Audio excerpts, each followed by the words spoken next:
Anita, you and I like to get on the greens. We like to play a little golf. We like to swing it. And usually our par 3 segment is reserved for Wednesday's show, but you won't be here with us Wednesday. So let's get a head start on the Players' Championship. We're still in Florida, going a little bit north to TPC Sawgrass. This begins on Thursday. This is a major championship caliber field, one of the world's most famous golf courses, especially that 17th Island Green at TPC Sawgrass. Give me your par 3 plays for the Players' Championship.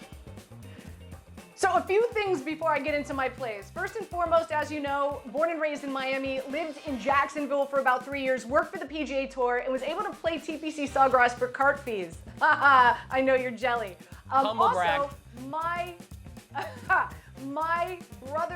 brother's father-in-law, Bill Appleyard, big shout out to him. He's retired now. He's a starter there at TPC Sawgrass. I've been texting him all week. Bill, who looks good on the range? Who's looking good? Man, I got a little insider trading with my brother's father-in-law, Bill Appleyard. Anyway, and last thing I want to mention is weather conditions are going to be freaky, right? Like Thursday, Friday, Saturday, rain, winds, and then Sunday, a cold front is coming through. It's going to drop down into the 30s. That's in the teens here in New York for the people down in Florida. So weather conditions are going to make this really tricky. With all that being said, I love Morikawa to win, and you could get him at 14-1. He checks all the boxes, right? Like driving accuracy, strokes gained on approach. He's 4th in putting.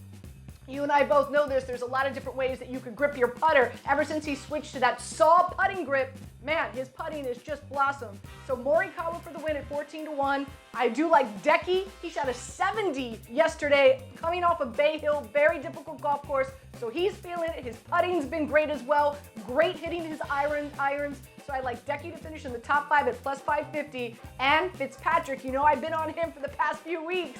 Man, his game, another guy who checks all the boxes. Strokes gained on approach, driving accuracy, par 5 and par 4 scoring, scrambling, putting, you name it, he ranks in the top 10. So Fitzpatrick to finish in the top 10 on Sunday at 4-1. Those are 3 guys that I really, really like, but we all need to pay attention to the weather. It's going to be some freaky stuff going to be happening Thursday through Sunday down there in Jacksonville, Tyler. Yeah, I like that board you got. We do have one name that is common between our par 3 picks. I'll get to that in just a second, but I want to go back to what you mentioned about that weather. You're right. It is uniquely severe weather kind of for this portion of the calendar in Florida. You don't see that often for what is kind of the 5th major on the PGA Tour. So let me start with my plays. I'll go in descending order. These are all 3 plays to win outright, but you can use them in other ways, like a top 5, top 10, head-to-head. These are just 3 players that I like the value on the board right now. We'll start with Xander Schauffele at 25-1.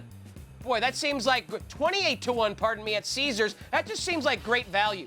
I mean, Xander Schauffele is one of the best players in the world. He thrives when conditions are hard and when the field is loaded with the world's best talent. So I can see Xander on this course in Florida, which may play like a course in California when it's, in January and February, maybe a little bit colder and damp. That's where Xander grew up playing golf down there in Southern California in those conditions. I think he can thrive in this situation here in what is a loaded field. And I think 28-1 is a great disrespect to someone as good as Xander. The other name you had, Matthew Fitzpatrick. You had him at a top 10. I can see that happening. I have him 35-1 to win outright. Fitzpatrick is another player. All he does when the field is the best, when the conditions are the hardest, he rises to the top. And we saw that on Sunday down there in Bay Hill with the way he finished in Arnie's API. So love Fitzpatrick. I've been on in the last few weeks like you have. By the way, shout out Victor Hovland. Almost made it happen for you last week. But finally, I'll wrap it up with this guy. Again, another guy who thrives when situations are cold and windy and nasty. And it's Jordan Spieth at 40-1. I think that's just too good of a value on someone like Spieth, who has an Open Championship to his name, who almost has the career Grand Slam. At 40-1, I think that's a little disrespectful to a guy like Spieth, who actually should be benefited by the fact that he thrives when conditions play like they might Thursday through Sunday at TPC Sawgrass. Thanks for watching ESPN on YouTube. For live streaming, sports, and premium content, subscribe to ESPN+.